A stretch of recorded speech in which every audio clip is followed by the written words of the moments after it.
selamat pagi Bapak Ibu. Perkenalkan, nama saya Gus Biantoro dari Jogja. Terima kasih Bu Nani sudah saya diberi kesempatan pagi hari ini boleh share sesuatu di tempat ini. Mari Bapak Ibu kita buka di dalam Roma 12 ayat yang ke-12.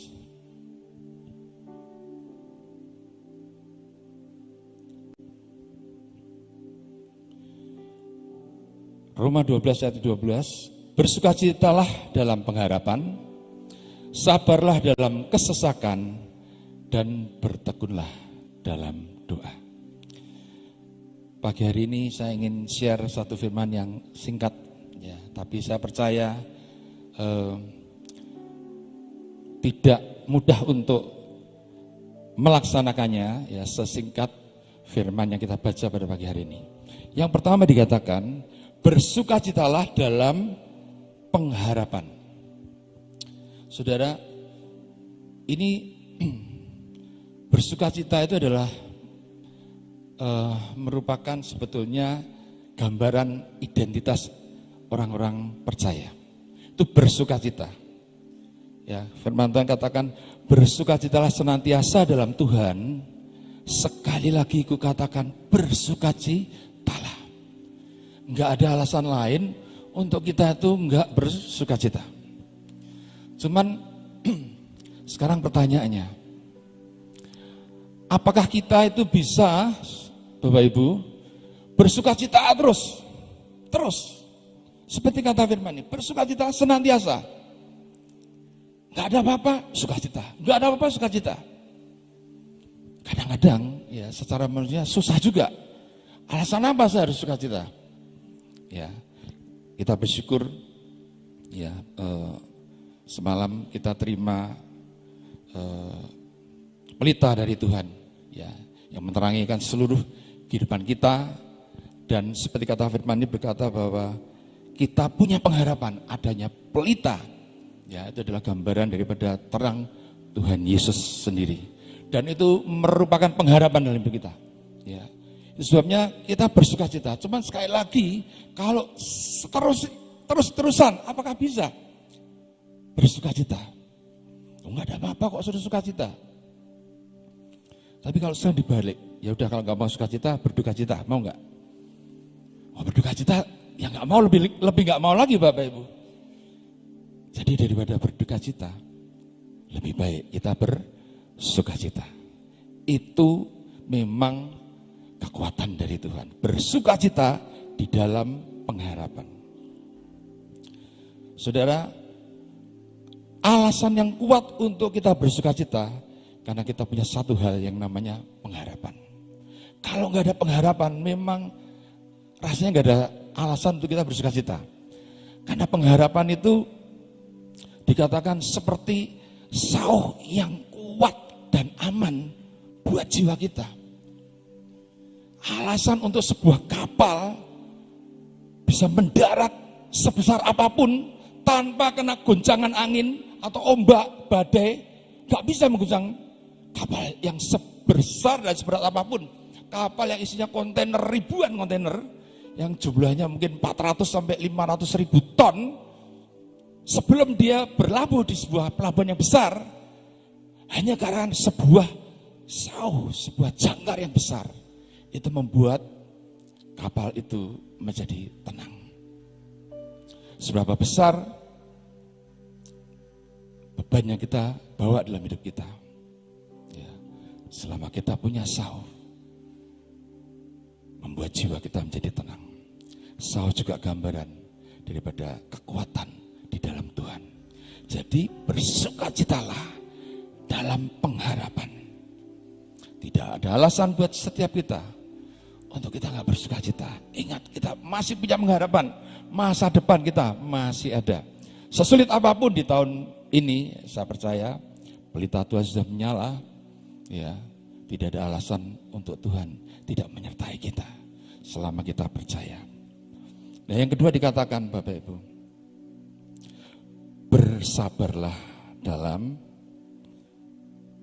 kesesakan. Kalau bersukacita kita mungkin masih mikir alasannya apa kita bersukacita. Karena kita punya pengharapan. Oke, masih bisa diterima. Tapi kalau sabarlah dalam kesesakan, Bapak Ibu. Ini lebih tidak gampang lagi. Karena Bapak Ibu, saya ini tipe seseorang yang jujur nggak sabar saya. Nggak dalam kesesakan aja, saya tuh nggak sabar. Apalagi dalam kesesakan. Jadi saya waktu belajar tentang firman ini, ya kita udah sering baca, saya percaya, saya merasa bahwa saya ini yang paling harus banyak belajar dan menyesuaikan diri tentang firman ini. Sabarlah dalam kesesakan. Bagaimana mungkin dalam posisi kita dihimpit, kita ditekan, kita diintimidasi, tetapi kita tetap sabar. Dalam bahasa Inggrisnya itu endure in suffering.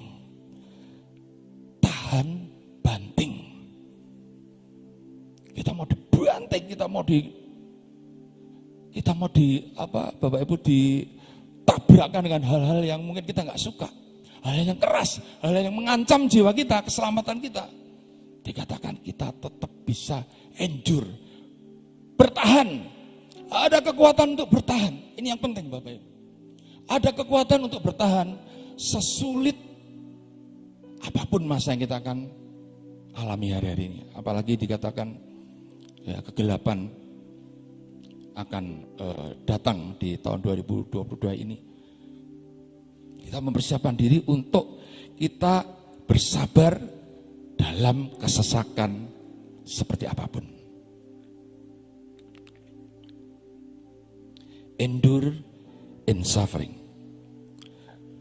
Firman Tuhan berkata, Bapak Ibu, kalau kamu bisa bertahan, kamu akan memperoleh hidupmu. Itu Yesus yang bilang dalam Lukas 21. Kalau kamu bisa bertahan, kamu akan memperoleh hidupmu. Jadi kekuatan kita Bapak Ibu, untuk kita bisa hidup dan bertahan, jika kita tahan terhadap semua tekanan yang datang dalam hidup setiap kita. Amin Bapak Ibu. Satu kali Bapak Ibu, saya banyak didoakan oleh Bunda Nik, ya, ketika saya banyak masalah, ya, dan itu sangat menolong saya. Tapi satu kali saya didoakan oleh Pak Yusa. Waktu itu saya ada dalam masalah yang cukup besar dan saya hari itu memang tekanannya cukup kuat, ya. Jadi saya kurang tenang jiwa saya dan saya didoakan oleh Pak Yusak. Saya berpikir bahwa waktu didoakan, ya Pak Yusak kan tumpang tangan dan berkata, Tuhan beri kekuatan buat anak ini, beri ketahanan. Itu dalam hati saya. Ternyata Bapak Ibu tahu yang didoakan Pak Yusak apa? Tuhan, aku berdoa, beri anak ini hati yang rela menderita.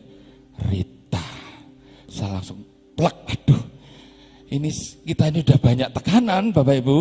Ya Bapak Ibu mau nggak didoakan rela menderita, mau nggak? Ini Pak Yusak yang doain, berikan anak ini roh rela menderita. Berarti dalam hati saya kurang menderita Bapak Ibu. Roh yang rela menderita, ternyata Bapak Ibu ini sebuah jurus yang ampuh. Jurus yang jitu untuk menghadapi yang namanya tekanan berat. Karena mau gak mau seperti tadi deklarasi kita hari ini 2 kali berturut-turut ada badai maupun ada bencana, mau tidak mau yang kita harus hadapi. Ada tekanan, ada badai dalam hidup kita yang kita harus hadapi. Dan kita harus punya spirit endure in suffering. Tahan banting, dibenturkan dengan apapun juga saudara nggak pecah, nggak retak, saudara nggak copot, nggak mutung, nggak mundur, nggak lari. Stay, tetap kuat. Kita punya sauh yang besar, kita punya sauh yang bisa menyelamatkan jiwa kita. Endure in suffering. Dari kata endure keluarlah yang namanya enduro, ya toh, oli untuk racing yang paling kuat. Tetapi juga dari kata endure keluar yang namanya Duracell. Ya, mainan kalau dikasih baterai Duracell, mainannya nggak pernah mati, Bapak-Ibu. Jalan terus, kelincinya jalan terus. Yang lainnya berhenti baru tengah jalan. Ini jalan terus, Bapak-Ibu. Karena punya kekuatan daya tahan yang berbeda dari baterai yang lain.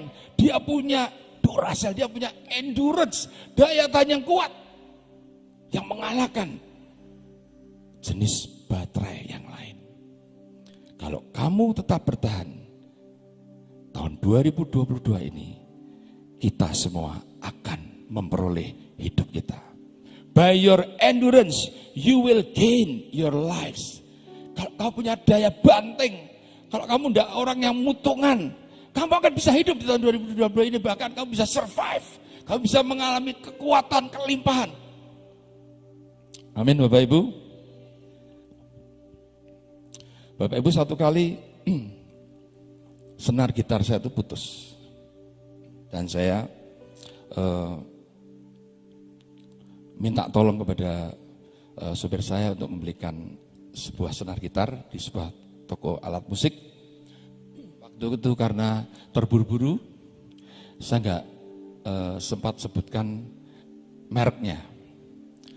Tolong saya dibeliin gitar untuk senar untuk gitar saya. Dia belikan merek tertentu dan singkat cerita saya pasang dan saya pakai untuk penyembahan, ya, pribadi maupun dengan istri saya pakai penyembahan. Tapi Bapak Ibu, apa yang terjadi dalam waktu yang tidak lama, ya hanya beberapa minggu, ya gitarnya juga belum karatan, masih bagus, tiba-tiba stringnya putus, Bapak Ibu. Apa senarnya yang kurang kuat kualitasnya, atau yang main kurang ngerti tekniknya, Bapak Ibu, saya nggak tahu. Tapi senar nomor tertentu itu putus. Saya bilang kok gampang banget ini, senar ini nggak tahan dipedot, nggak tahan digenjreng, sebentar aja, hanya beberapa jam sudah putus. Nah, satu kali saya datang ke toko itu sendiri dan saya tanya, Pak, saya ini barusan beli senar gitar untuk gitar saya, nilon, kok baru sebentar dipakai, kok putus ya Pak? Dan dia berkata, oh Pak, ada jenis senar yang beda Pak. Oh yang kuat Pak, ada yang kuat, namanya high tension string, senar yang tahan. Bapak mau genjreng kayak apapun, mau nada apapun, mau berapa kali genjrengan dalam 1 menit, nggak akan putus Pak. Oh udah Pak, saya beli Pak. Harganya 4-5 kali lipat dari yang saya beli kemarin. Wah lumayan juga nih. Dan akhirnya saya pasang Bapak Ibu. Saya nyembah Tuhan dengan kuat. Saya berdoa dengan istri saya nyembah. Mau jam 6 pagi, jam 5 pagi, jam 12 malam sampai jam 1 pagi. Gak ada masalah Bapak Ibu. Gak putus. Hadirat Tuhan tambah kencang Bapak Ibu. Karena kalau bayangkan pada tengah-tengah kita main gitar, tiba-tiba gitarnya putus, ompong. Ya, itu kan terganggu juga Bapak Ibu. Tapi hari itu ajaib. Saya tahu ini senarnya gak main-main. Ini senarnya nih endurance ini, punya daya tahan yang kuat. Ya, nggak ada keluhan Bapak Ibu. Paling mengeluh pembantu saya paling. Ini malam-malam kok juragannya wah nggak berhenti. Paling tetangga saya yang mengeluh. Tapi Tuhan betul-betul disukakan kalau kita punya daya tahan yang kuat. Amin Bapak Ibu.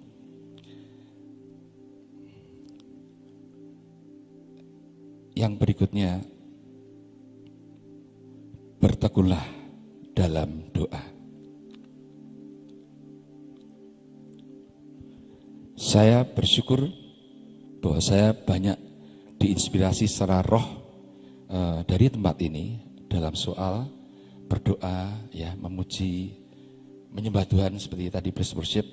Saya nggak tahu udah belasan atau puluhan tahun, ya, juga dari beliau Bu Nani. Betul-betul tentang kesetiaan dan ketekunan dalam doa, ya itu kita boleh dapat teladan yang ajaib dari tempat ini. Bertekunlah di dalam doa. Tekun yang konsisten, yang gak berhenti-berhenti, terus kejut terus doa. Gak menyerah meskipun gak ada hasilnya. Terus.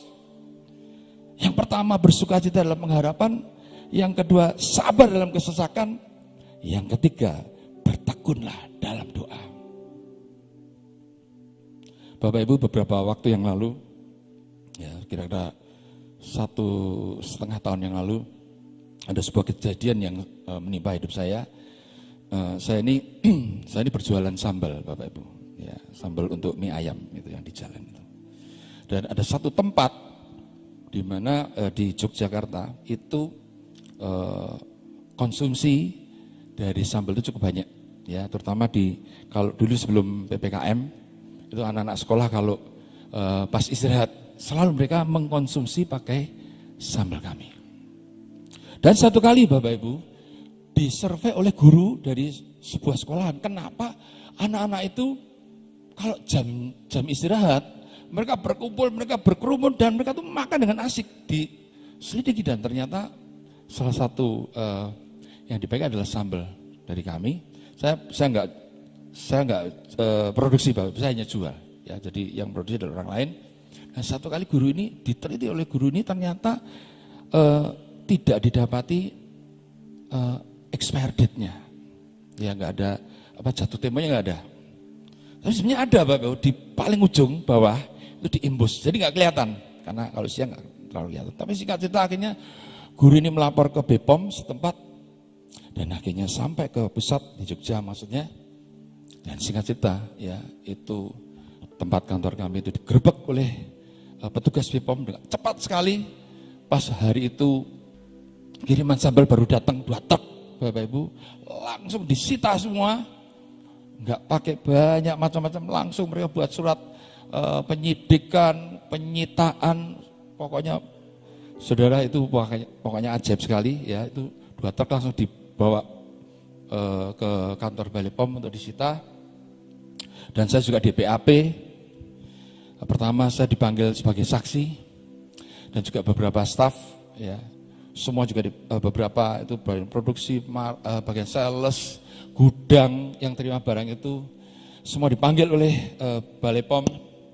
Dan akhirnya setelah panggilan keberapa saya berubah dari saksi saya menjadi tersangka. Dan kopnya tulisannya Pro Justisia. Dan hari itu tekanan yang berat buat saya. Saya berdoa, tapi saya takut, Bapak Ibu. Jujur saya takut.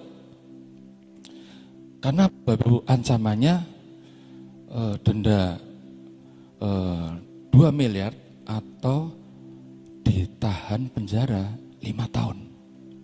Jadi jualan sambal ancamannya penjara 5 tahun, Bapak Ibu. Saya ini enggak produksi loh, Pak. Saya cuma jual, Pak. Iya. Saya enggak butuh produsennya. Saya butuh Anda. Anda ini yang mendistribusikan itu kena hukum perlindungan konsumen. Saya nggak butuh produsen, sampai produsen saya bawa, Bapak Ibu. Ini loh, Bu, yang produksi itu beliau ini, bukan saya cuma jual. Oh ya, saya nggak butuh beliau, saya butuh Anda. Pokoknya Anda harus diproses. Bapak, itu betul-betul saya sangat takut, saya sangat tertekan. Saya betul-betul berdoa dan betul-betul minta pertolongan kepada Tuhan. Karena ada seorang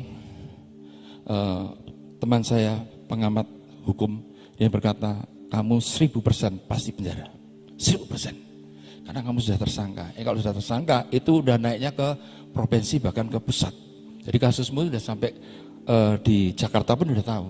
Gak bisa kamu dihapus, gak bisa. Jadi kamu mesti tetap, prosesnya pasti tetap berjalan.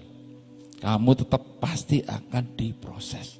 Wah, Bapak saya tambah takut dan singkat cerita saya karena harus didampingi oleh seorang penasihat hukum, pengacara, kebetulan dari gereja ada,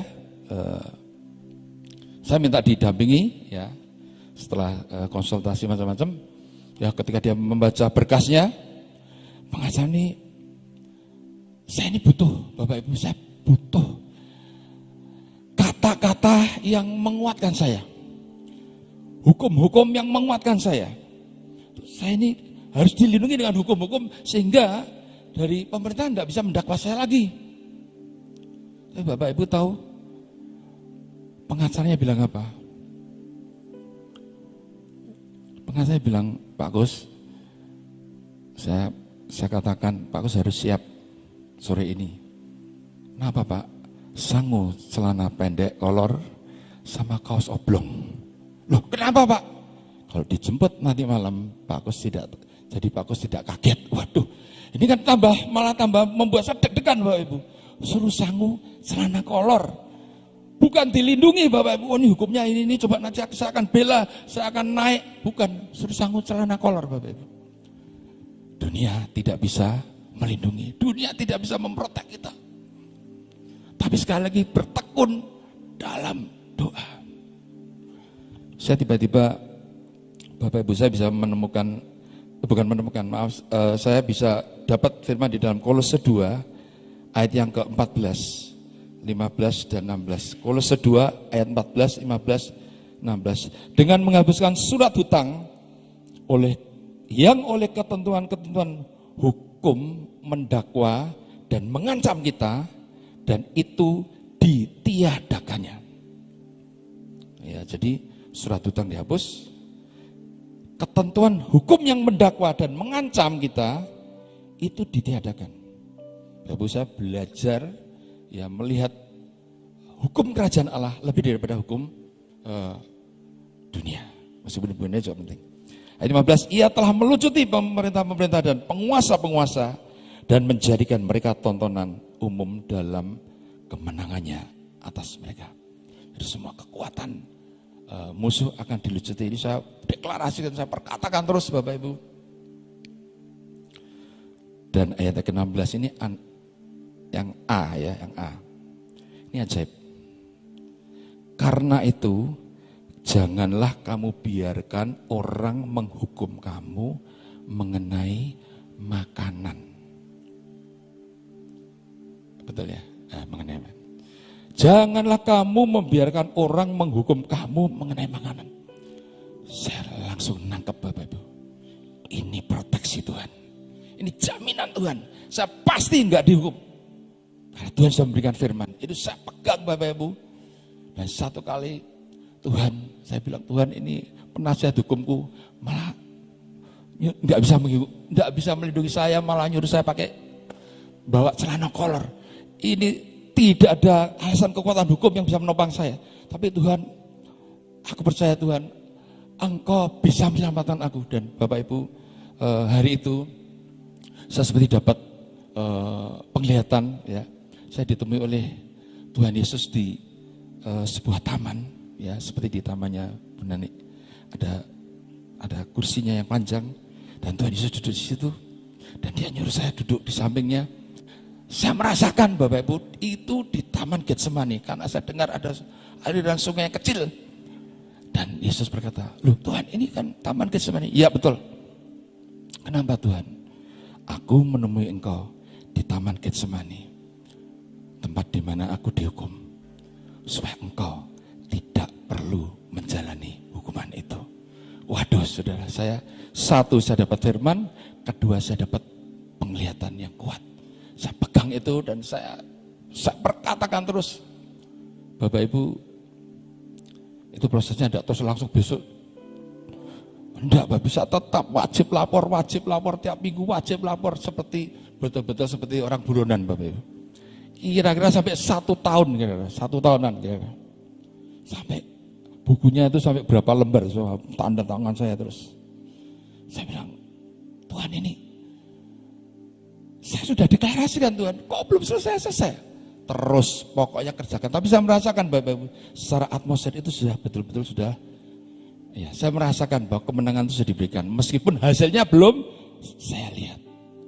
Dan Bapak Ibu, satu kali saya dipanggil lagi oleh sekelompok, ini penyidik ada, dari Polda ada, dari BPOM ada, dari pokoknya ya orang yang sudah siap mengadakan sebuah rapat besar. Ya ada 10 atau 12 orang, saya dipanggil di situ, saya datang dengan pengacara saya.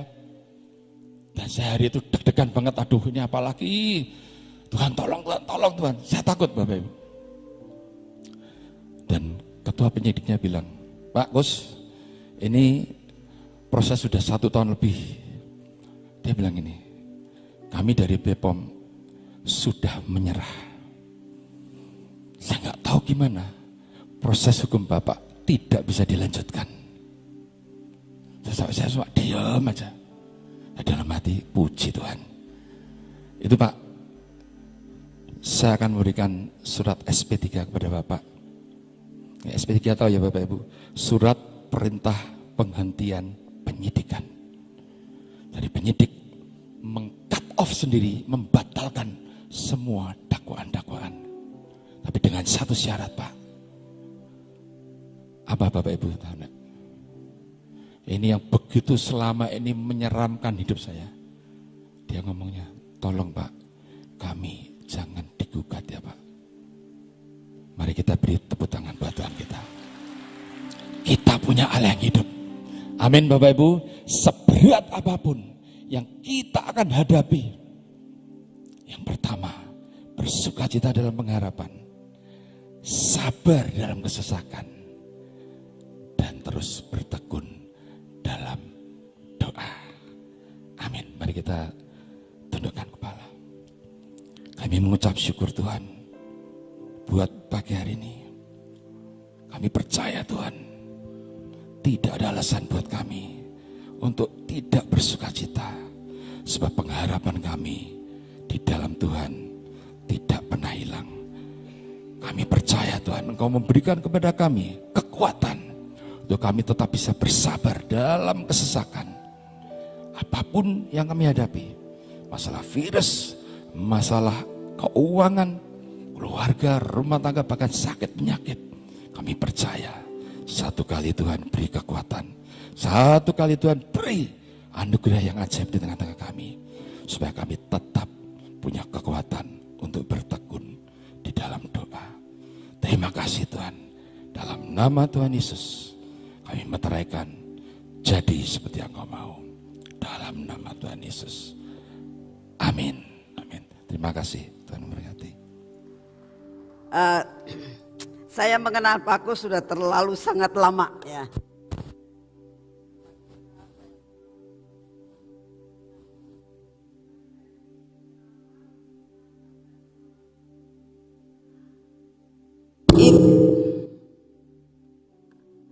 Itu disebabkan karena kualitas ya. Tadi cerita tentang kualitas senar gitar ya kan.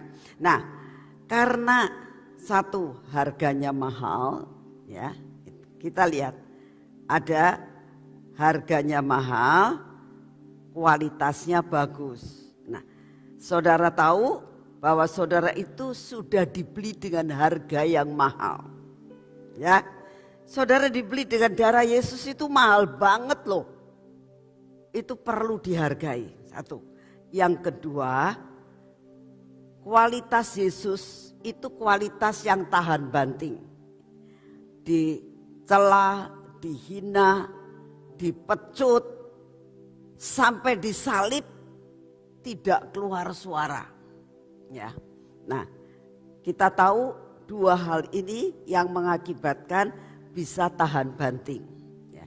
Bisa kuat seperti senar gitar dan juga kuat dalam menghadapi sesuatu. Ya. Saat Pak Kus menghadapi itu, sering saya telepon juga, piye kabare, belum selesai. Kan tadi katakan hampir setahun, saudara tahu dalam masa kesesakan dengan ancaman yang cukup berat, dendanya miliaran, diancam 5 tahun untuk penjara, itu enggak mudah loh. Kalau sehari 2 hari terus ada satu jalan keluar, itu mudah.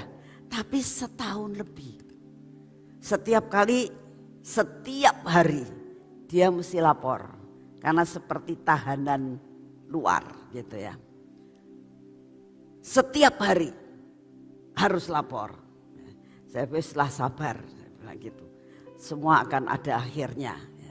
Saudara, sekalipun beliau ini mengalami seperti itu, satu hal yang saya bisa tahu kualitas yang bagus, setiap kali tidak pernah dia itu untuk tidak mimpin pujian di GKKD. Dan kalau mimpin pujian itu semangatnya 45 sekalipun umurnya sudah lebih dari 45. Ya, itu bagus. Ya. Jadi saya tuh bisa merasakan ini loh kualitas yang luar biasa. Sekalipun di dalam tekanan tetap memuji Tuhan. Sekalipun dalam tekanan tetap tidak mundur. Sekalipun di dalam tekanan itu tidak mengatakan wis gak pelayanan lah, masalahku berat, gak bisa aku bersuka cita. Orang memimpin pujian itu gak gampang. Tapi kalau dia bisa menyingkirkan akan segala sesuatu problem yang dihadapi dan dia bisa menyembah Tuhan dengan semangat yang luar biasa, membangkitkan jemaat, sedangkan jemaat belum tentu mengerti bahwa problem dalam hidupnya itu cukup berat. Nah, satu hal, kualitas yang bagus karena sudah dibeli dengan harga yang mahal. Amin. Yuk kita berdoa. Bapa, kami mengucap syukur pagi hari ini Tuhan. Engkau begitu amat baik buat kami. Terima kasih buat kemarin sore. Terima kasih Tuhan untuk semua dan semuanya yang Engkau sudah lakukan buat kami.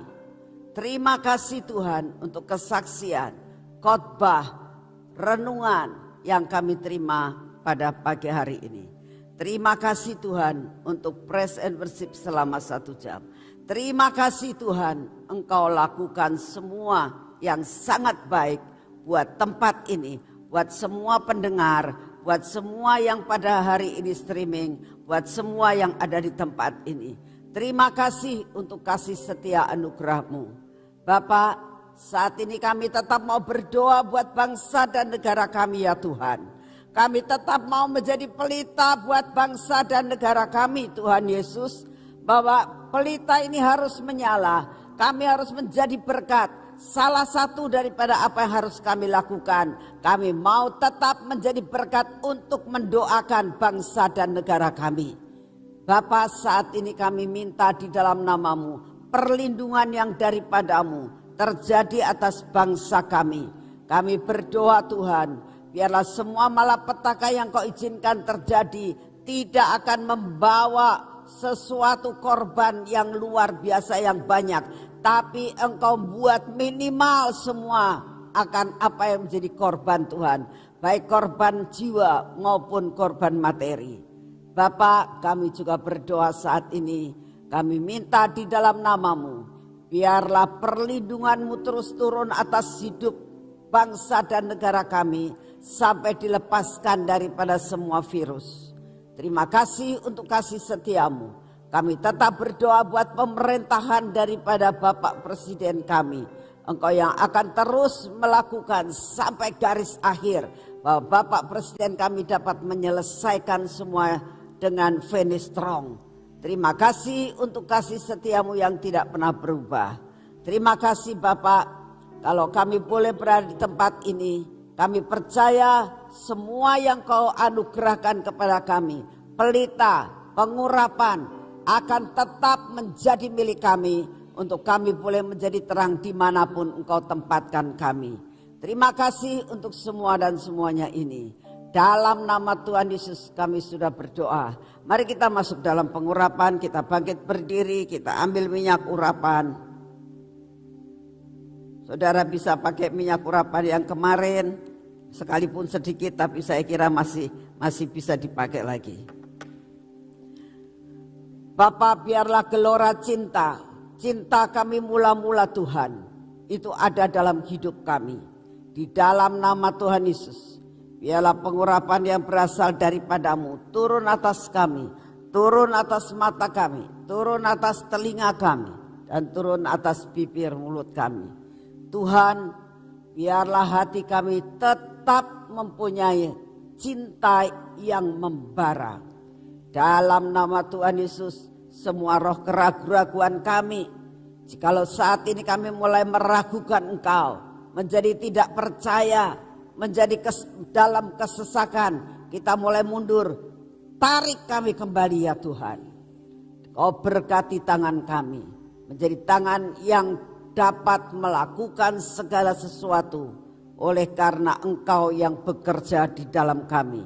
Berkati apa yang kami kerjakan hari ini Tuhan, sehingga apa yang kami kerjakan tidak sia-sia, tetapi apa yang kami kerjakan membawa kemuliaan bagi nama-Mu.